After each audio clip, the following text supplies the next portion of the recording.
parents ont été élevés dans un contexte où on leur avait appris que lorsque tu as un diplôme, tu as un emploi. Vous voyez, aujourd'hui, il y a beaucoup de diplômés. Il n'y a pas toujours assez d'emplois dans le secteur public comme dans le secteur privé. Mais beaucoup de nos parents restent toujours convaincus qu'avec le diplôme, on va automatiquement travailler. Donc déjà, il y a ce gros problème. Si les familles peuvent se lever et mobiliser 15 millions, 5 millions, 10 millions pour acheter un concours, ça veut dire qu'on peut mobiliser 500 000, 1 million pour que quelqu'un se lance. Le problème avec l'entrepreneuriat n'est pas qu'on n'est pas capable de mobiliser l'argent, c'est qu'on se dit on va lui donner cet argent, est-ce que ça va donner quelque chose? Voilà le vrai problème. L'AF Consulting Salle a été créée spécifiquement pour servir les PME. Je vous ai dit, le cabinet a été créé à la faveur du mouvement d'entrepreneuriat qui avait le vent en poupe. Et notre cible principale, 95% de nos clients, ce sont les PME. Ce sont généralement les startups qui ont 2, 3, 4, 5 ans d'existence.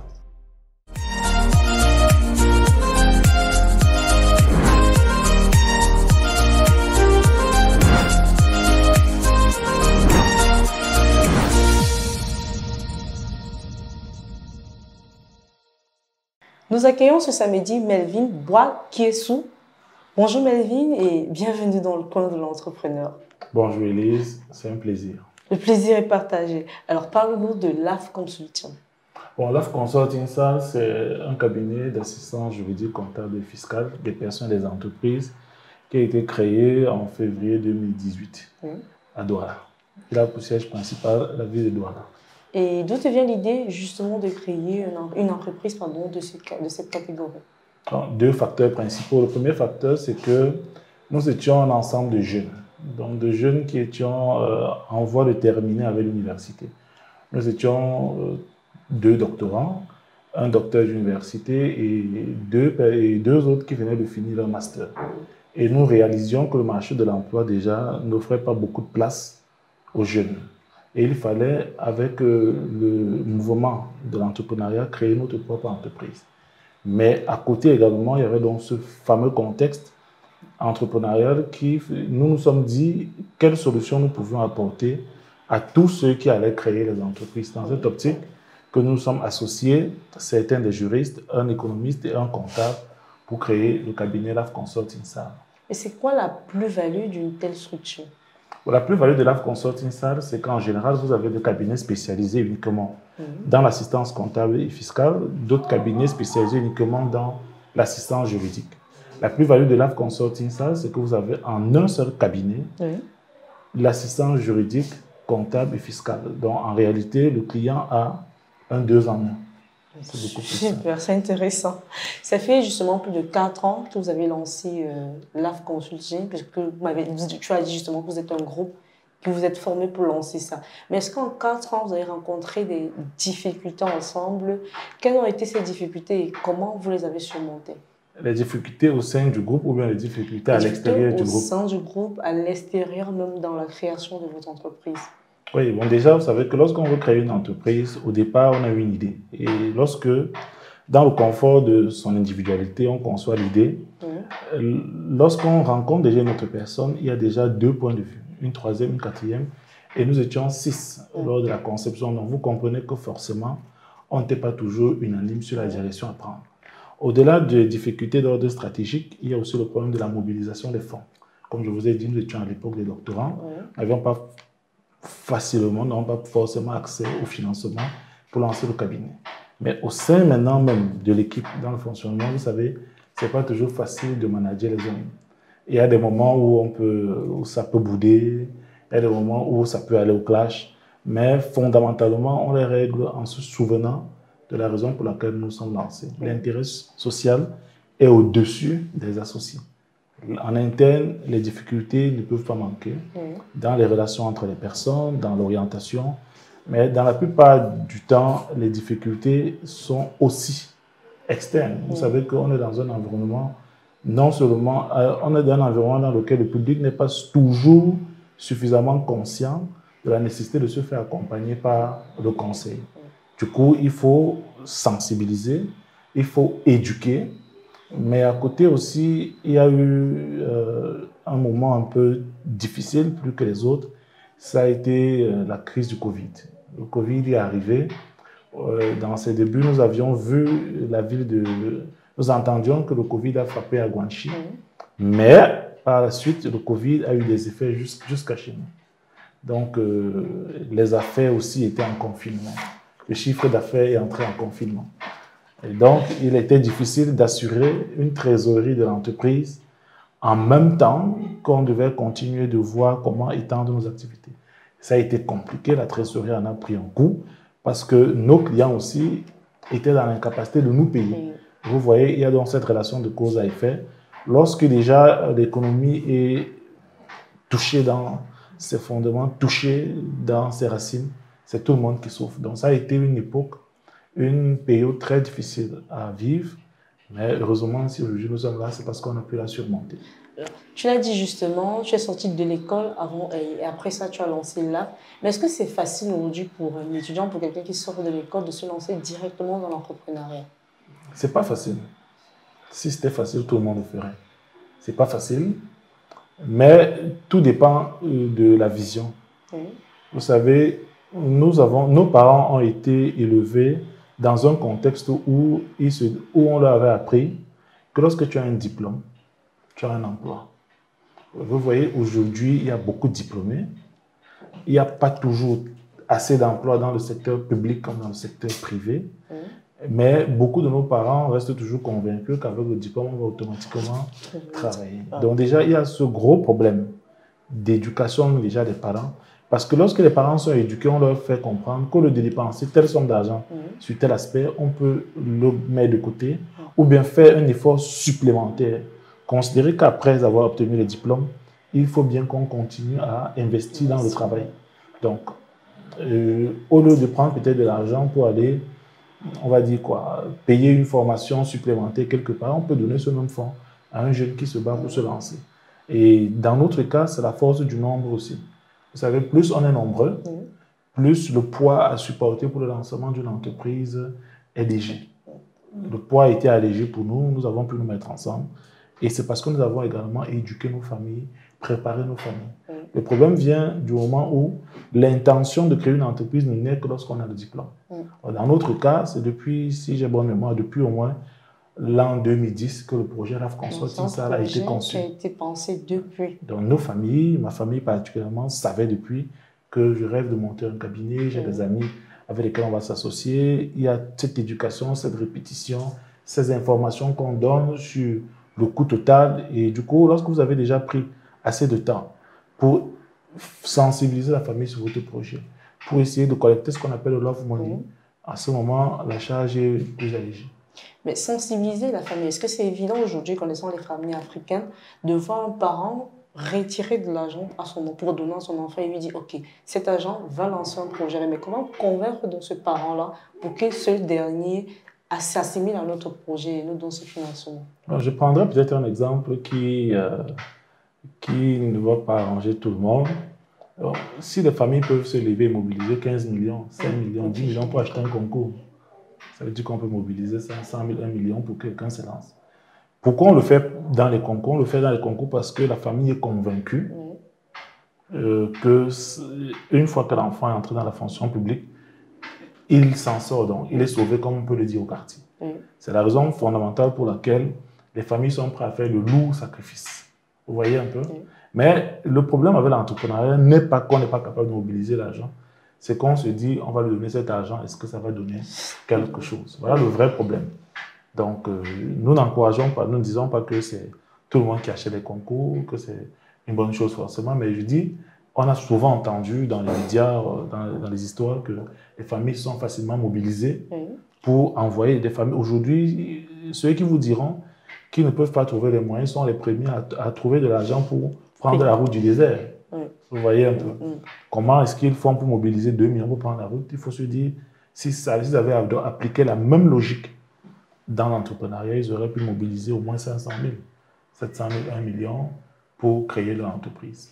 Est-ce que les services de l'AF Consulting sont abordables pour tout le monde, à tous les jeunes entrepreneurs? Si aujourd'hui un jeune entrepreneur décide de se lancer et veut légaliser, est-ce qu'aujourd'hui il peut vraiment se payer les services de l'AF Consulting? Non. Évidemment qu'il peut se payer vu que nous accompagnons beaucoup d'entrepreneurs. ça prouve déjà que, au moins pour ceux que nous accompagnons, c'est abordable. LAF Consulting, ça a été créé spécifiquement pour servir les PME. Je vous ai dit, le cabinet a été créé à la faveur du mouvement l'entrepreneur qui avait le vent en poupe. Et notre cible principale, 95% de nos clients, ce sont les PME. Ce sont généralement les startups qui ont 2, 3, 4, 5 ans d'existence. Donc, s'ils travaillent avec nous, s'ils restent avec nous, c'est parce que nos honoraires sont abordables. C'est intéressant, surtout pour tous les entrepreneurs qui nous écoutent, justement. 4 ans d'existence et en 4 ans, malgré la crise du Covid, quel peut être en gros le chiffre d'affaires de LAF Consulting? Bon, le chiffre d'affaires de LAF Consulting, on peut dire globalement, aujourd'hui, nous en sortons beaucoup mieux qu'hier. Vous savez, le chiffre n'est pas divulgué facilement comme ça, mais disons qu'on s'en sort beaucoup mieux que hier, beaucoup mieux qu'avant-hier et beaucoup moins bien que demain. Et c'est quoi le FOMAMIF?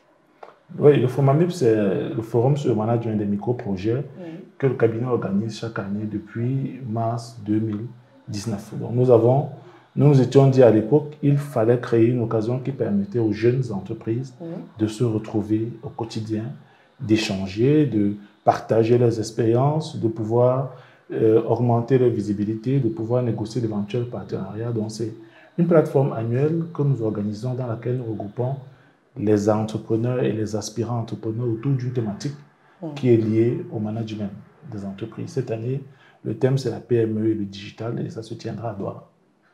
LAF Consulting s'agrandit et de plus en plus il y a des projets en gestation, notamment LAF Magazine et l'ouvrage sur la création d'entreprises au Cameroun.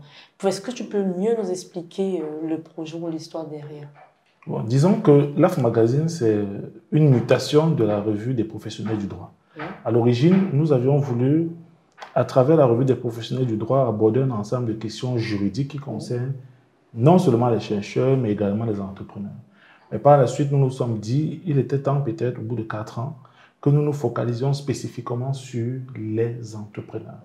Donc, nous avons conçu LAF Magazine avec quelques rubriques, notamment la facture, qui traite un peu des actualités juridiques liées à un secteur précis, la fiscale, qui traite des questions de fiscalité, nous avons la finance, qui traite de la question du financement des PME, et nous avons également le portrait de l'entrepreneur du mois.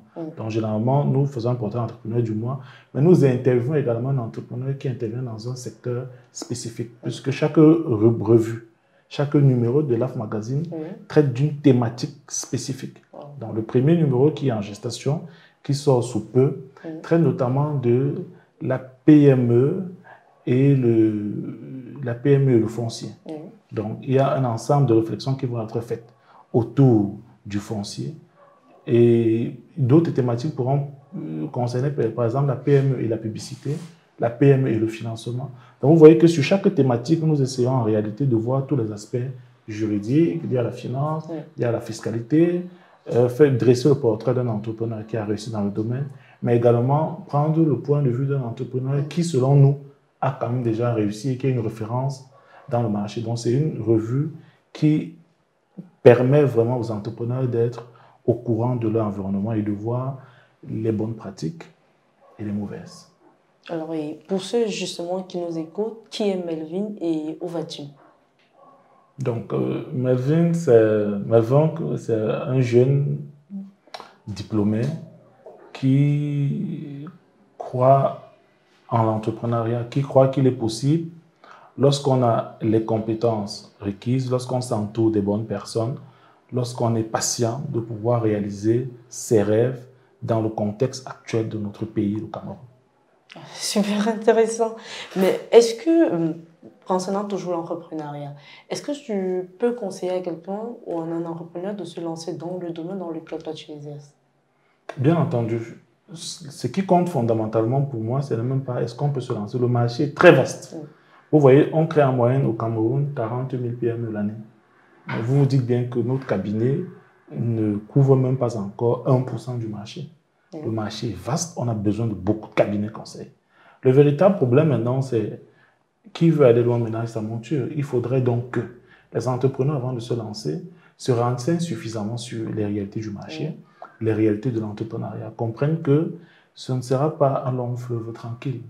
On ne se lève pas un matin, on conçoit une idée, on la réalise et on devient riche. Tout ce, généralement, sur les réseaux sociaux, on présente l'histoire de beaucoup d'individus qui sont quittés d'une situation de zéro, comme on aime bien le dire, à héros. On montre des gens qui ont réussi, mais ce qu'on ne dit pas suffisamment, c'est la transpiration par laquelle ils sont passés. On ne raconte pas beaucoup les douleurs. On ne dit pas suffisamment aux gens sur Internet que lorsqu'on est entrepreneur, on court tous les jours le risque de perdre sa crédibilité. Vous savez, quand vous êtes entrepreneur, vous faites face à des difficultés.